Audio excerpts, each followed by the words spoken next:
بسم اللہ الرحمن الرحیم۔ ایاک نعبد و ایاک نستعین۔ السلام علیکم، میں منیر شاکر۔ میرے بھائیوں، میں آپ کے سامنے ایک سوال عقیدے کے حوالے سے، ایمان کے حوالے سے اٹھانا چاہتا ہوں۔ سوال آپ کے سامنے رکھنا چاہتا ہوں کہ ہم عقیدہ جبریہ کا اقرار کیوں نہیں کرتے کہ ہم عقیدہ جبریہ پر ہیں، یا یہ مسئلہ تقدیر اور مسئلہ یہ جبریہ جو عقیدہ ہے یہ ایک ہی چیز ہے کہ بندے کا مقدر پہلے سے طے شدہ ہے اور سب کچھ اللہ کرتا ہے، اللہ کے کرنے پر ہی سب کچھ ہو رہا ہے۔ پہلے بھی بتا چکا ہوں سورۃ تکویر کی آخری آیت کہ ہمارا بندے کا چاہنا بھی اللہ کے چاہنے سے ہے، کہ یعنی کہ اللہ چاہے گا تو بندہ چاہتا ہے۔ یہ تراجم کی میں بات کر رہا ہوں، یہ قرآن کی اصل تعلیم نہیں ہے۔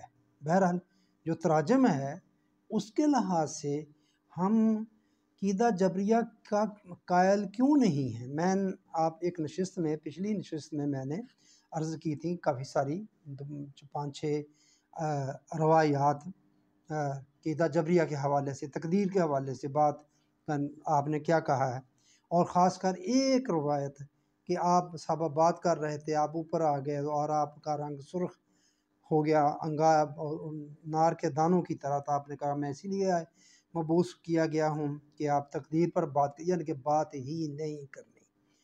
یہ بھی میں عرض کر چکا تھا کہ یہ روایت کیوں بنائی گئی، کیوں وضع کی گئی، کہ چونکہ جو وہ روایات دوسری بنائی گئی ہیں وہ عقیدہ رکھنے سے بہت سارے سوالات ذہن میں جنم لیتے ہیں۔ اللہ نے ذہن بندے کا بنایا ہے ایسی کیوریسٹی، یہ تجسس ہے اس میں۔ اگر یہ بات ہے تو پھر آگے وہ سوچتا ہے، اگر ذہن کچھ ہے بندے کا زندہ ہے تو وہ ضرور سوالات سوچے گا، تو اس پر بہت سارے سوالات کھڑے ہوتے ہیں۔ اس پر سیدھا سارا الزام اللہ پر آتا ہے کہ اللہ ہی سب کچھ کرتا ہے۔ اب بھی سب لوگ رام سے کہہ دیتے ہیں کہ ہر مصیبت جو ہے وہ اللہ کی طرف سے ہوتی ہے۔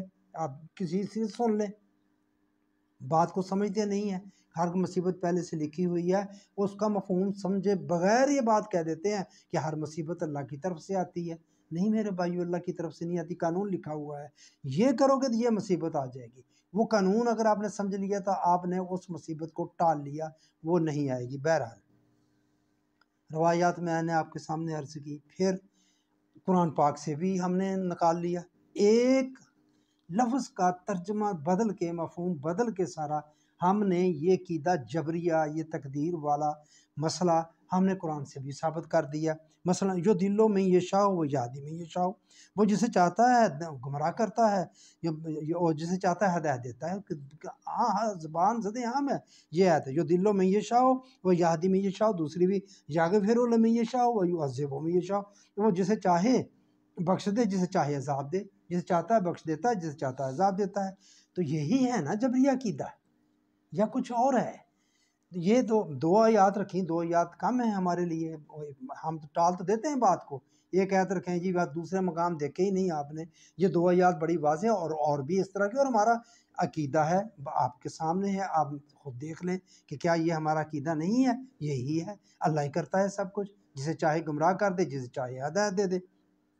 جو دلوں میں یشاء وہ یہدی میں یشاء، پھر کیوں نہیں کہتے ہم کہ ہمارا عقیدہ جبری ہے؟ جب پوچھا جاتا ہے تو ہاں جی بتائیں جی، بندہ کتنا مجبور محض ہے اور کتنا خود مختار ہے، تو وہ ٹانگ اٹھانے والی بات، ایک اٹھا لو دوسری اٹھاؤ جی، نہیں اٹھائی جاتی، اتنا بندہ آدھا ہے۔ پھر اگر پوچھا جائے بھائی کو کام ہے اس میں بتائیں، آدھا آدھا کریں ہیں کہ کون ہے ذمہ اس کا کرنے والا، کس طرح آپ الگ الگ کریں گے کہ اللہ کیا کرتا ہے اور بندہ اس میں کیا کرتا ہے؟ میرے دل میں اللہ نے ڈال دیا، وہ تو اللہ نے ڈال دیا، پھر میں نے کیا کیا؟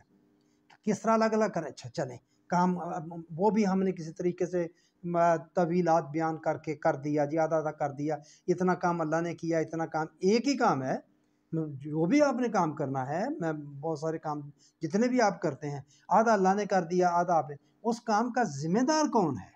جو آپ تو دینا ہے اس کام کا بھی نہیں پتا کون۔ مثلا میں نے کوئی کاروبار کرنا ہے، میں ٹھیک کر رہا ہوں غلط کر رہا ہوں، اس کا آخر کوئی نہ کوئی تو نتیجہ نکلنا ہے نا، تو وہ اس کا ذمہ دار کون ہے؟ رشتہ کرنے گئے، اس نے آدھا اللہ نے کرا دیا، آدھا آپ نے کر لیا، آپ نے ثابت کر دیا کہ آدھا اللہ نے اس طرح کر دیا، آدھا میں نے کر دیا، تو نتیجہ کیا نکلا؟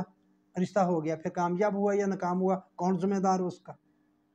کوئی اور کام، اچھے برے کام، نتیجہ روز محشر پوچھا جانا ہے بندے سے، جواب دہی ہونی ہے ہمارے کاموں کی، ذمہ دار کون ہوگا؟ اللہ ہوگا یا بندہ ہوگا؟ پھر اللہ کس طرح ذمہ دار ہو سکتا ہے؟ ذمہ داری پھر یہ تو یا اس طرح یہی میں بات عرض کرنا چاہتا ہوں کہ جنہوں نے یہ عقیدہ جبریہ نکالا اور مسئلہ تقدیر پیدا کیا، انہوں نے ہی وہ روایت ڈال دی کہ اس پر بات نہیں کرنی، کیونکہ اگر بات کریں گے تو پھر بہت سارے سوالات اس میں جنم لیں گے، بہت سارے سوالات ذہن میں آئیں گے، تو وہ آپ کرنا نہیں دیتے، وہ آپ کہتے ہیں کہ نہیں اس پر نبی نے پابندی لائی ہے۔ تو میرے بھائیو پھر ہم کیوں نہیں مانتے؟ پھر مان لیں سیدھا جو ہمارا عقیدہ جبریہ، اس پر بند کر دیں، کہہ دیں کہ ہمارا عقیدہ جبریہ ہے اور بس اس پر بات نہیں کرنی۔ یہ نہیں کہتے، یہ نہیں کہتے کہ ہمارا عقیدہ جبریہ ہے، بات نہیں کرتے، آپ باقی سب کچھ کرتے ہیں، باقی ہر چیز ہمارا عقیدہ جبریہ والی ہے۔ ایک تو میں نے آپ کے سامنے یہ عرض کرنی تھی۔ دوسری بات بہت ہی اہم ہے، اللہ تعالیٰ نے یہ سورہ نساء کی آیت نمبر 82 کئی دفعہ ذکر کر چکا ہوں کہ اللہ تعالیٰ نے اس قرآن کو، کوئی بندہ کہے یہ قرآن نبی کی طرح نازل ہی نہیں ہوا، نبی کا خود بنایا ہوا، خود گڑھا ہوا ہے، تو اللہ تعالیٰ نے اس کی ایک نشانی بتائی ہے، اس کا ثبوت دیا ہے کہ اس میں کوئی تضاد نہیں پایا جاتا، اللہ کے کلام میں کوئی تضاد نہیں پایا جاتا۔ یہ سورۃ نساء کی 82 نمبر آیت ہے کہ اس میں کوئی اختلاف نہیں، اللہ کے کلام میں کوئی اختلاف نہیں، یہ دلیل ہے اس کے من جانب اللہ ہونے کی۔ یعنی ایسا نہیں ہو سکتا کہ اللہ تعالیٰ ایک جگہ پر ایک بات کرے اور دوسری جگہ پر اس کے اپوزٹ بات کر دے۔ اب دیکھیں یہ بات جو ہم کرتے ہیں، یہ جو عقیدہ ہے جسے مانتے نہیں ہے ہمارا عقیدہ، یہی جو دلوں میں یہ شاؤ یہدی میں یہ شاؤ، جسے چاہتا ہے گمراہ کرتا ہے، جسے چاہتا ہے ہدایت دیتا ہے۔ دیکھیں جی سب سے بڑی بات تو ہدایت اور گمراہی ہے نا، ہدایت اور گمراہی اس پر فیصلہ ہونا ہے۔ ہدایت پر جو ہے بندہ اس کے لیے جنت، وہ جنت کا امیدوار ہو سکتا ہے، جو گمراہی پر ہے وہ دوزخ کا امیدوار ہے۔ تو یہ اتنی بڑی بات یہاں اللہ تعالیٰ میں یہ شاہ کا لفظ معنی اس کا غلط لینے سے یہ عقیدہ جبریہ بن گیا اور قرآن سے بن گیا، ثابت ہو گیا۔ تو ایک یہ اللہ تعالیٰ کہہ رہا ہے کہ میں کرتا ہوں، جسے چاہے ہدایت دے، جب کہتا نا میں یہ دلوں میں یہ شاہ، جسے چاہتا ہے ہدایت دیتا ہے، جسے چاہتا ہے گمراہ کرتا ہے، جسے آگے اس قبیل کی اور بہت ساری آیات ہیں، ایک آیت کی بات نہیں میں کر رہا، بہت ساری آیات کی بات کر رہا ہوں، آپ جانتے ہیں، آپ اس کو سمجھتے ہیں۔ یہ ہے قرآن کا ایک پہلو، ایک بات کہ اللہ کرتا ہے، گمراہ بھی اللہ کرتا ہے اور ہدایت بھی اللہ دیتا ہے۔ یہاں پھر ہم کوئی اور شامل کر لیتے ہیں کہ یہ جی بندے کو تو عقل بھی دی ہوئی ہے۔ بھائی پھر کس کا کام ہوا؟ عقل کو لے آئیں اور اللہ کا یہ اللہ کا کرنا یہ شاہ دیکھ لیں، جسے چاہے گمراہ کر دے، جسے وہ چاہے گمراہ کر دے، اس سے عقل کیا کام کرے گی؟ اس طرح کی آیت بھی ہے، جسے اللہ گمراہ کر دے اسے کوئی ہدایت پار نہیں لا سکتا، اور جسے اللہ ہدایت دے دے اس کو گمراہ نہیں کر سکتا۔ پھر بتائیں اس کی انسانی عقل کا کیا کرے گی وہاں انسانی عقل؟ جہاں اللہ تعالیٰ یہ کہہ دے اور اللہ کر دے اور اللہ نے لکھ دیا ہو، اس کو کون ٹال سکتا ہے؟ یہ ایک طرف ہے، ایک پہلو میں آپ کو بتانا چاہتا ہوں۔ میں تضاد بتانا چاہتا ہوں کہ جو ہمارا عقیدہ ہے، جو تراجم سے اخذ کیا ہوا، قرآن کے تراجم، پھر وہ قرآن سے نہیں بنتا، وہ قرآن دیکھیں، قرآن کو تحریف نہیں ہو سکتی۔ ویسے ہم کوئی بنی اسرائیل سے کم نہیں ہیں، انہوں نے اپنی کتابوں میں تحریف کر دی، ہماری مجبوری ہے، ہم اس کے عربی متن میں تبدیلی کر نہیں سکتے، تحریف کر نہیں سکتے، اس کی حفاظت کا ذمہ اس نے خود لیا ہوا ہے، اس لیے ہم نہیں کر سکتے۔ لیکن کیا کرتے ہیں؟ خود بدلتے نہیں، قرآن کو بدل دیتے ہیں، اس کے مفاہیم کو بدل دیتے ہیں، اس کے تراجم کو بدل دیتے ہیں، طویلات کے زور پر، الفاظ کی مشغافیوں کے زور پر، روایات کے زور پر مفہوم اس کا بدل دیتے ہیں۔ یہی آپ دیکھتے جائیں، یعنی کہ جو دلوں میں یہ شاہ ہو وہ یہدی میں یہ شاہ ہو، جسے چاہے۔ یہ ایک پہلو میں بتا رہا ہوں، قرآن کا ایک پہلو، اور میں قرآن سے ہی بتا رہا ہوں، قرآن خود کہتا ہے اس میں تضاد نہیں ہے۔ اب میں بتاتا ہوں تضاد کیا ہے۔ تضاد بھی قرآن سے، دوسری اس کی آیت قرآن سے، میں یہ حامیم السجدہ کی 40 نمبر آیت، میں سارا مفہوم اس کا آپ کے سامنے رکھ دیتا ہوں، پہلے وہ مفہوم دیکھ لیں۔ یہ 41 نمبر صورت ہے، قرآن پاک کی، اور 40 نمبر اس کی آیت ہے۔ بے شک جو لوگ ہماری آیتوں میں کج روی کرتے ہیں وہ کچھ ہم سے مخفی نہیں۔ بتلاؤ تو اسی آگے سوال اللہ تعالیٰ فرما رہا ہے، جو آگ میں ڈالا جائے وہ اچھا ہے یا وہ جو امن و امان کے ساتھ قیامت کے دن آئے؟ یہ سوال اللہ تعالیٰ نے فرمایا ہے کہ کون اچھا ہے، ذرا سوچو، بتاؤ وہاں، جو آگ میں ڈالا جائے گا وہ اچھا ہے یا جو امن و امان والے دن اور روز محشر امن و امان کے ساتھ آئے وہ اچھا ہے؟ سیدھی سی بات ہے۔ آگے اگلے والی بات ہے جو تعلیم کا دوسرا پہلو، جو متضاد پہلو قرآن کا تراجم کی وجہ سے ثابت ہو رہا ہے، سامنے آ رہا ہے، وہ ہے اعملوا ما شئتم، تم جو چاہو کرتے چلے جاؤ، وہ تمہارا سب کیا کرایا دیکھ رہا ہے۔ یہاں کیا فرما رہا ہے؟ اعملوا ما شئتم، تم جو مرضی کرتے جاؤ، تمہارے جی میں جو آئے کرتے جاؤ۔ آگے اس کا صاحب دیکھنا ہے کہ تم نے آگ میں ڈالا جائے وہ اچھا، پہلے سوال کیا کہ وہ والے کام کرنے ہیں، آگ میں ڈالے جانے والے کام کرنے ہیں، یا روز محشر قیامت والے دن امن و امان سے آنے والے آپ نے کام کرنے ہیں۔ یہ سوال کرتا ہے، دیکھو ان میں سے کون سا اچھا بندہ ہے، ان میں سے کون سے اچھے کام ہیں، کیسے آپ اچھا کہیں گے؟ تو آگے اجازت دے دی، کھلی ایک طرح سے، تم جو چاہو کرتے چلے جاؤ، اعملوا ما شئتم، جو تمہارے جی میں آئے کرو۔ یہ دو پہلو متضاد باتیں قرآن سے، قرآن کے تراجم سے، اصل بات جو میں کہنا چاہتا ہوں قرآن کے تراجم سے مجموعی طور پر آپ کہیں تو آپ کا یہ ثابت ہوگا کہ قرآن میں تضاد ہے، دو مختلف باتیں بیان کرتا ہے۔ ایک طرف اللہ کہہ رہا ہے کہ جسے چاہیں ہم ہدایت دیں، جسے چاہے گمراہ کر دیں، جسے اللہ نے گمراہ کر دیا اسے کوئی ہدایت نہیں دے سکتا، تو پھر اس میں بندے کا کیا قصور ہوا؟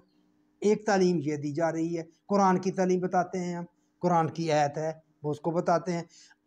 یہ دوسری میں تو صرف بتانے کے لیے یہ آیت لا رہا ہوں، اور بھی کئی جگہ پر ہے، اور آگے تم سے پوچھا جائے گا، سورہ ہجر کی 92-93، تیرے رب کی قسم ہم تم سے ضرور پوچھیں گے جو کچھ تم کرتے تھے۔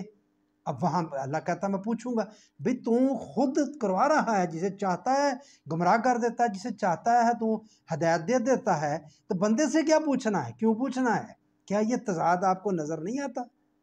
آپ ایمانداری سے بچائیں، آپ گریبان میں جھانک کے ہمیں سوچنا چاہیے، دیکھنا چاہیے کہ یہ تضاد نہیں، قرآن کہتا ہے تضاد نہیں ہونا چاہیے، اللہ کے کلام میں تضاد نہیں ہے، اگر تضاد ہے تو پھر اللہ کا کلام نہیں ہے۔ یہ کتنی بڑی بات ہو گئی، یعنی کہ قرآن پر سوال اٹھ جاتا ہے، تضاد سامنے آ جاتا ہے۔